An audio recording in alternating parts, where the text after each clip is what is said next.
With प्रश्नावली 10 का पहला सवाल कह रहा है कि k का मान ज्ञात कीजिए जबकि रेखा k माइनस 3x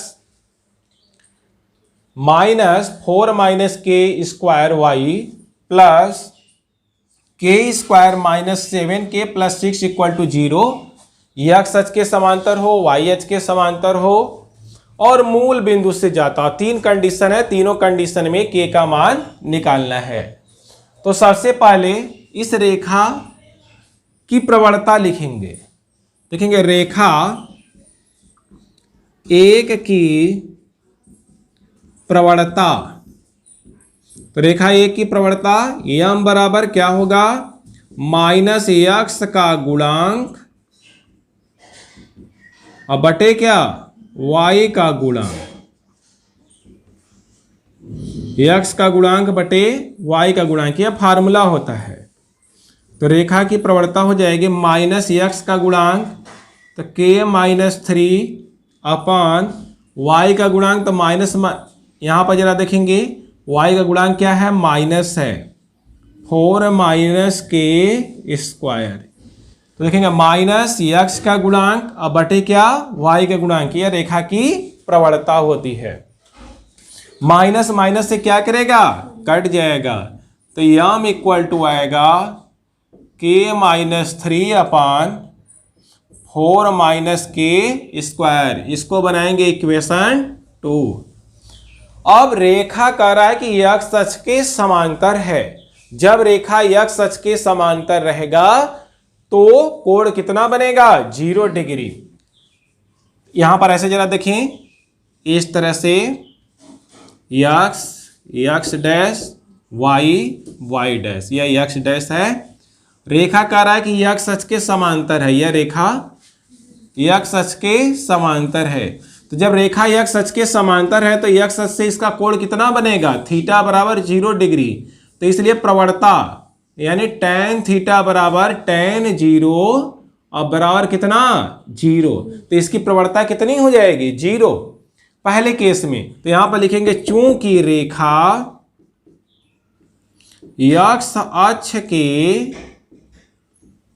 समांतर है, चूंकि रेखा x अक्ष के समांतर है अतः प्रवणता क्या होगा, ये पहला केस है, प्रवणता बराबर 0। लेकिन यहां तो रेखा की प्रवणता k minus 3 upon 4 minus k square है। तो यहां पर रखेंगे k minus 3 upon 4 minus k square equal to 0। तिर्यक गुणा कर लेंगे तो यह 0 हो जाएगा। यहां पर कितना आएगा, k माइनस 3 बराबर 0। तो this implies k equal to 3। तो इस अवस्था में k का मान कितना आ जाएगा, 3 आ जाएगा। अब आते हैं दूसरे पार्ट पर। दूसरे पार्ट में कह रहा है कि रेखा क्या है, y अक्ष के समांतर है। y अक्ष के समांतर का मतलब जब रेखा ऐसे हो जाए, रेखा कैसे हो जाए, ऐसे हो जाए। तो जब रेखा ऐसे हो जाएगा तब यह x अक्ष से कितना कोण बनाने लगेगा, 90 डिग्री का कोण बनाने लगेगा। और इस अवस्था में प्रवणता कितना हो जाएगा, इसका प्रवणता जब देखेंगे तो यहां पर इसका प्रवणता हो जाएगा tan 90, और tan 90 की वैल्यू होती है इन्फिनिटी। इन्फिनिटी को लिख सकते हैं 1/0। तो यहां पर लिखेंगे जब रेखा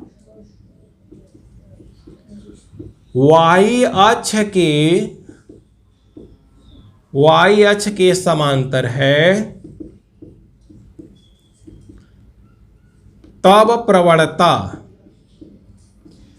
तब रेखा की प्रवणता कितनी हो जाएगी, इन्फिनिटी बराबर 1/0, ऐसे लिख सकते हैं। लेकिन यहां पर प्रवणता कितना है, k माइनस 3। तो यहां पर देखेंगे k minus 3 upon 4 minus k square equal to 1/0। तिर्यक गुणा करेंगे ऐसे और इसका गुणा ऐसे। तो यहां पर 0 बराबर 4 माइनस के स्क्वायर, तो 4 माइनस के स्क्वायर को इधर ले लेंगे तो के स्क्वायर बराबर 4, तो के बराबर √4, तो के बराबर प्लस माइनस 2। तो इस तरह से के का 2 मान आ गया, प्लस माइनस 2। अब इसके बाद कह रहा है कि यदि यह रेखा मूल बिंदु से होकर जाए, तो जब यह रेखा मूल बिंदु से होकर जाएगा तब क्या होगा? तो जब यह रेखा मूल बिंदु से होकर जाएगा तब x का मान 0 हो जाएगा और y का भी मान 0 हो जाएगा। तो यहां पर देखेंगे अब तीसरा केस कि जब रेखा मूल बिंदु से होकर जाए, यहां पर C है, जब रेखा मूल बिंदु का निर्देशांक 0 0 से होकर जाए, जब रेखा मूल बिंदु से होकर जाएगा तो मूल बिंदु क्या करेगा? संतुष्ट करेगा। तो x की जगह 0 बैठा दीजिएगा, y की जगह 0 बैठाएंगे तो यह पूरा 0 हो जाएगा। ऐसे लिख सकते हैं k minus 3 into 0 minus 4 minus k square into 0 plus k square minus 7k plus 6 equal to 0। तो ये तो पूरा 0 हो गया, यानी यहां से आ गया k square minus 7k plus 6 equal to 0। इसका क्या कर लेना है? गुणनखंड कर लेना है। तो यहां पर जब गुणनखंड करेंगे तो क्या आएगा? देखेंगे 6 एकम 6, तो के स्क्वायर माइनस 6k माइनस के प्लस 6 इक्वल टू 0। के को कॉमन ले लीजिए, के माइनस 6 माइनस 1 को कॉमन ले लीजिए, के माइनस 6 इक्वल टू 0।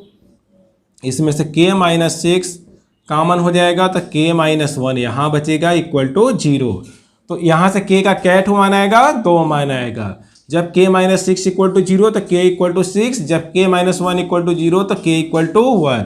तो this implies k equal to कितना आ गया? 1 और 6 आ जाएगा। तो इस तरह से यहां से के कितने मान प्राप्त होंगे? 2 मान प्राप्त होंगे। तो तीसरा इस तरह से लग जाएगा। क्वेश्चन नंबर 2 में कह रहा है कि थीटा और पी के मान ज्ञात कीजिए यदि रेखा x cos theta plus y sin theta बराबर p रेखा √3x plus y plus 2 equal to 0 का लंब रूप है। तो यहां पर जरा देखेंगे, इस रेखा को लंब रूप में बदलकर इससे क्या कर लेंगे? तुलना करेंगे। तो यहां पर लिखेंगे दी गई रेखा √3x प्लस y, देखेंगे यहां प्लस 2 है तो इसको किस साइड में ले चलेंगे? इस साइड में ले चलेंगे, -2। अब इसको क्या बनाना रहता है? p को धनात्मक बनाना रहता है। p का मान यहां पर जो रहता है हमेशा धनात्मक होता है। तो माइनस से दोनों पक्षों में गुणा कर लें, तो -√3x minus y equal to 2। अब दोनों पक्षों में x के गुणांक का वर्ग करके और y के गुणांक का वर्ग करके जोड़कर कड़ी लेकर भाग कर देना रहता है। यहां पर लिखेंगे दोनों पक्षों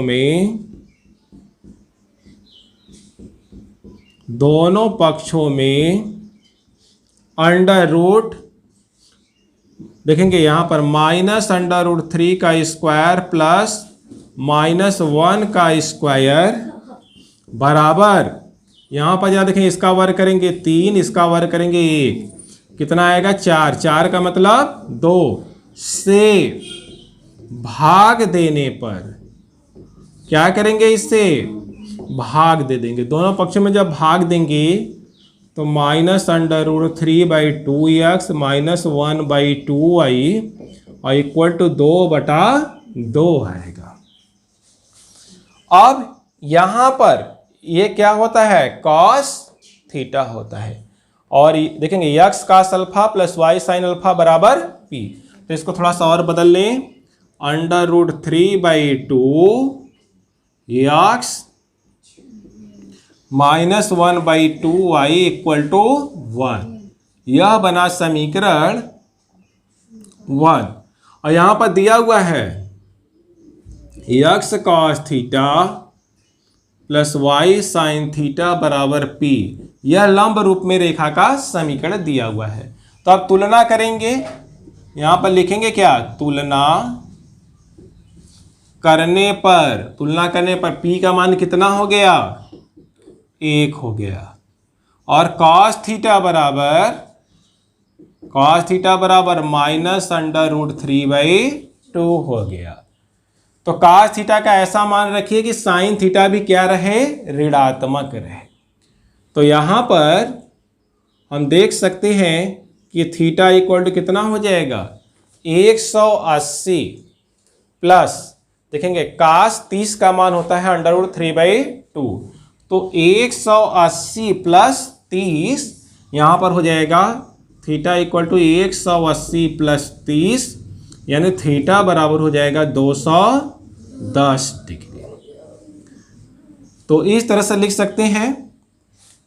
तो 210 को पाई में अगर लिखना हो, इसको पाई में भी बदल कर लिख सकते हैं। तो पाई में ये कितना होता है, 180 को पाई लिखते हैं और इसको कितना लिखते हैं, π/6 लिखते हैं। तो यह आ जाएगा थीटा इक्वल टू 7π/6। तो इस तरह से यह p और थीटा का मान आ जाएगा। क्वेश्चन नंबर 3, विविध प्रश्नावली 10 का क्वेश्चन नंबर 3 कह रहा है कि उन रेखाओं के समीकरण ज्ञात कीजिए जिनका अक्षों से कटा अंतःखंड का योगफल 1 और गुणनफल -6 है। तो अंतःखंड के रूप में रेखा का समीकरण क्या होता है? तो सबसे पहले यहां पर लिखेंगे अंतःखंड के रूप में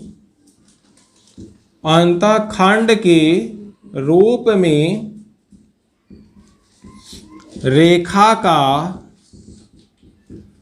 समीकरण, अंतःखंड के रूप में रेखा का समीकरण क्या होता है, x/a प्लस y/b बराबर 1। तो यही क्या है, अक्षों पर कटा अंतःखंड है। इसको बनाते हैं इक्वेशन स्टार। तो यहां पर लिखेंगे प्रश्नानुसार क्या दिया हुआ है, a प्लस b अंतःखंडों का योग कह रहा है कि कितना है, 1 है, इक्वेशन फर्स्ट।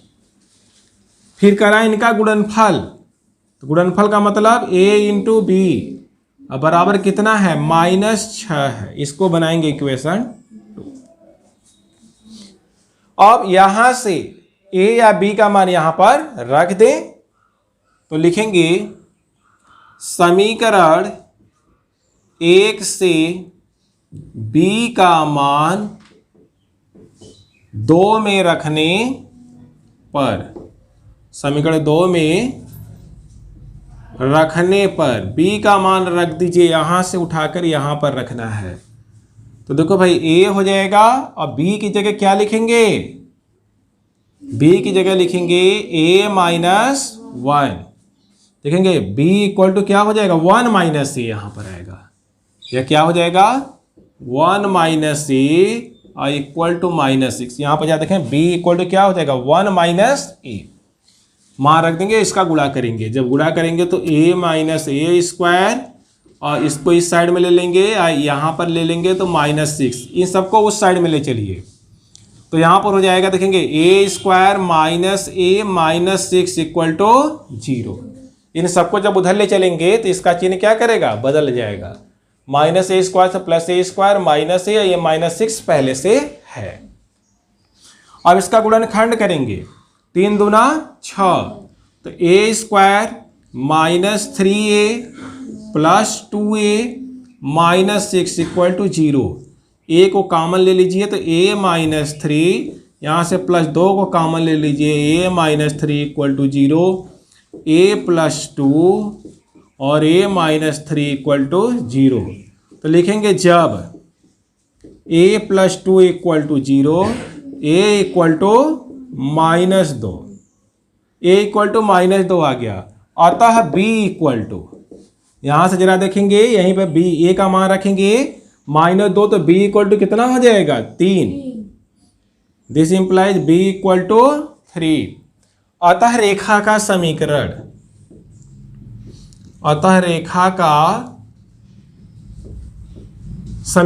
पहली 2 रेखाएं आएंगी, इसमें a और b के मान 2 आ रहे हैं तो 2 रेखाएं आएंगी। तो पहली रेखा का समीकरण क्या निकालेंगे, x/a, a की वैल्यू कितना रखेंगे, -2 प्लस y/b, b की वैल्यू कितनी रखेंगे, 3 और इक्वल टू कितना, 1। एलसीएम ले लीजिए। तो तो यह हो जाएगा 3x minus 2y equal to -6। इसको इधर ले लीजिएगा, 3x minus 2y plus 6 equal to 0। यह पहली रेखा आ गई। अब a माइनस 3 को 0 के बराबर करिए, तो लिखेंगे जब a माइनस 3 इक्वल टू 0, यहाँ से a माइनस 3 इक्वल टू 0, तो a इक्वल टू 3।